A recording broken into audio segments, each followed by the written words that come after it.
नमस्कार प्यारे बच्चों, हमने कल यहाँ तक पढ़ा था कि भारत का प्रथम उपग्रह रोहिणी पृथ्वी की कक्षा में सन 1980 में स्थापित किया गया था। आज हम उससे आगे पढ़ने जा रहे हैं। राजा रमन्ना ने उन्हें पोखरण में परमाणु परीक्षण देखने के लिए भी बुलाया था। अब राजा रमन्ना ने किसको बुलाया था परमाणु पोखरण देखने के लिए? कलाम को, क्योंकि यह परीक्षण जो है वह उनकी देख रेख में ही किया गया था। जब ये परमाणु परीक्षण किया गया था पोखरण में, तो राजा रमन्ना ने किसको बुलाया था?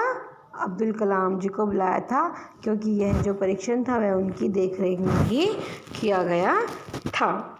70 और 80 के दशक में वे अपनी सफलताओं में इतने प्रसिद्ध हुए कि तत्कालीन प्रधानमंत्री, उस समय की मतलब जो प्रधानमंत्री थी श्रीमती इंदिरा गांधी। कौन थी? श्रीमती इंदिरा गांधी जो थी, तब उस समय की वो प्रधानमंत्री थी। उन्होंने अपनी कैबिनेट की मंजूरी के बिना ही, मतलब उन्होंने अपने कैबिनेट से पूछा भी नहीं, कुछ परियोजनाओं में कार्य करने की अनुमति उन्हें दे दी। किसे दे दी? अब्दुल कलाम जी को, क्योंकि वो इतने प्रसिद्ध हो चुके थे उस समय में। 70 और 80 के दशक में वह अपनी सफलताओं के कारण इतने प्रसिद्ध हो गए थे कि जो उस समय की जो प्रधानमंत्री थी इंदिरा गांधी, उन्होंने उन्हें कुछ कार्य करने के लिए, कुछ परियोजनाओं में कार्य करने के लिए उन्हें परमिशन दे दी थी, यानी अनुमति दे दी थी। बच्चों, अग्नि और पृथ्वी, अब देखो मिसाइलों के नाम आपको याद हो जाने चाहिए। कौन कौन सी थी? अग्नि और पृथ्वी जैसी मिसाइलें कलाम के योगदान से हमारे सामने ही आई थी। मतलब जो अग्नि और पृथ्वी नाम की जो 2 मिसाइलें बनी थी, वो डॉक्टर APJ अब्दुल कलाम ने ही बनाई थी। अब आगे बढ़े। जुलाई 1992 से लेकर दिसंबर 1999 तक डॉक्टर कलाम प्रधानमंत्री के वैज्ञानिक सलाहकार और DRDO के सचिव भी रहे। अब बच्चों देखो, जुलाई 1992 में से 1999 तक वह प्रधानमंत्री के वैज्ञानिक सलाहकार के रूप में तथा DRDO के सचिव रहे। तभी भारत का, यानी उसी समय में, दूसरा परमाणु परीक्षण भी हुआ। उनकी जो उपलब्धियों के कारण और उनकी सफलताओं के कारण 2002 में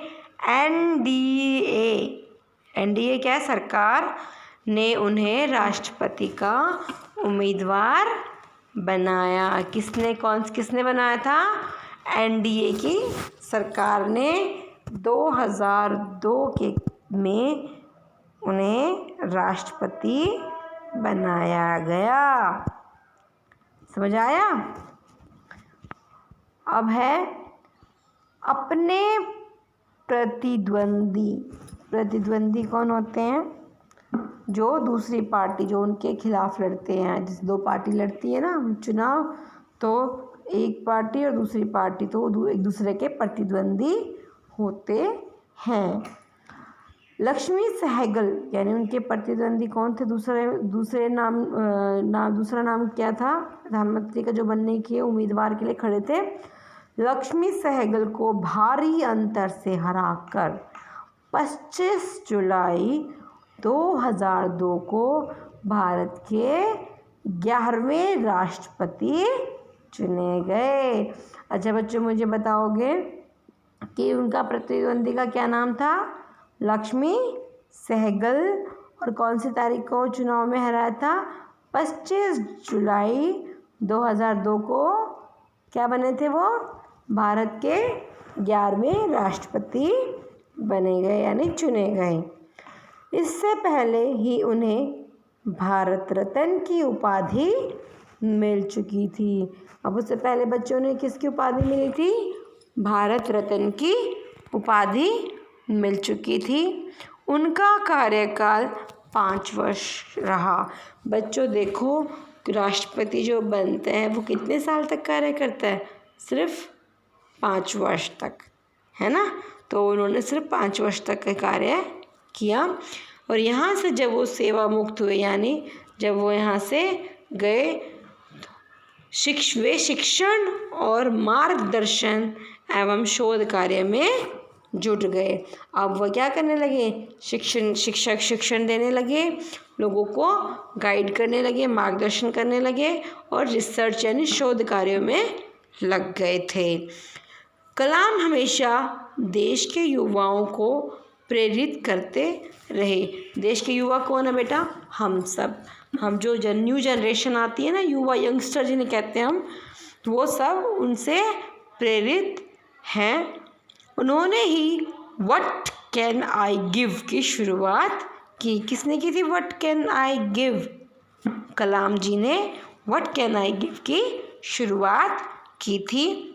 उन्हें 2 बार 2003 व 2004 में youth icon of the year का अवार्ड भी मिला था। कौन सा अवार्ड मिला था उनको बच्चों? Youth icon of the year. Youth icon of the year का अवार्ड भी उन्हें दिया गया था। और वे किसके लिए प्रेरणा के स्रोत बने थे? देश के युवाओं के लिए प्रेरणा के स्रोत बने थे। शिक्षण के अलावा कलाम ने अनेक पुस्तकें भी लिखी। अब खाली वो पढ़ाते नहीं थे बच्चों, उन्होंने कुछ किताबें भी लिखी थी, जिसमें थी India 2020 A vision of the new. पहली कौन सी थी? India 2020 A vision of the new millennium. दूसरी थी wings of fire, an autobiography, ignited minds आदि। इग्नाइटेड माइंड्स पूरी एक ही है। भारत सरकार ने उन्हें पद्म भूषण, पद्म विभूषण और भारत रत्न से अलंकृत किया। बच्चों, ये आपका एक प्रश्न का उत्तर भी बन सकता है कि उन्होंने कौन कौन सी पुस्तकें लिखी। तो ये आपको याद होनी चाहिए कौन कौन सी थी। India 2020 A vision for the new millennium, wings of fire, an autobiography, ignited minds आदि। और भारत सरकार ने उन्हें कौन कौन से भूषण दिए थे? पद्म भूषण, पद्म विभूषण और भारत रत्न से अलंकृत भी किया था। अब है बच्चों आगे 25 जुलाई 2015 को भारतीय प्रबंध संस्थान शिलांग में अध्यापन कार्य के दौरान उन्हें दिल का दौरा पड़ा और यह चमकता सितारा हमेशा के लिए विलीन हो गया। बच्चों, अब ये भी आपके प्रश्न का उत्तर बन सकता है कि वह कब, कैसे और कहाँ मृत्यु को प्राप्त हुए।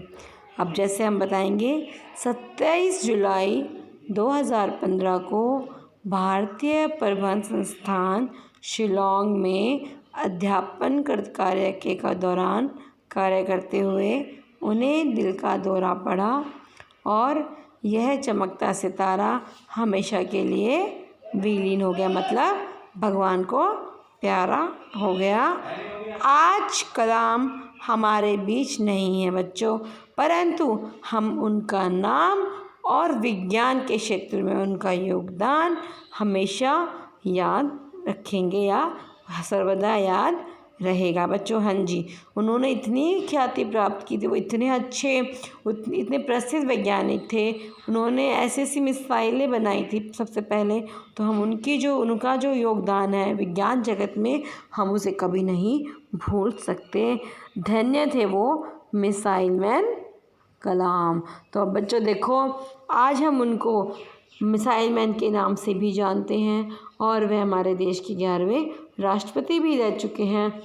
और विज्ञान जगत में जो उन्होंने प्रसिद्धियां हासिल की थी, वो हमारे लिए आज भी हमें आज भी याद है और शायद हम उन्हें कभी भूल भी नहीं सकते, है ना। और जो आज की जो युवा पीढ़ी है वो उनसे बहुत ही प्रेरणा लेती है।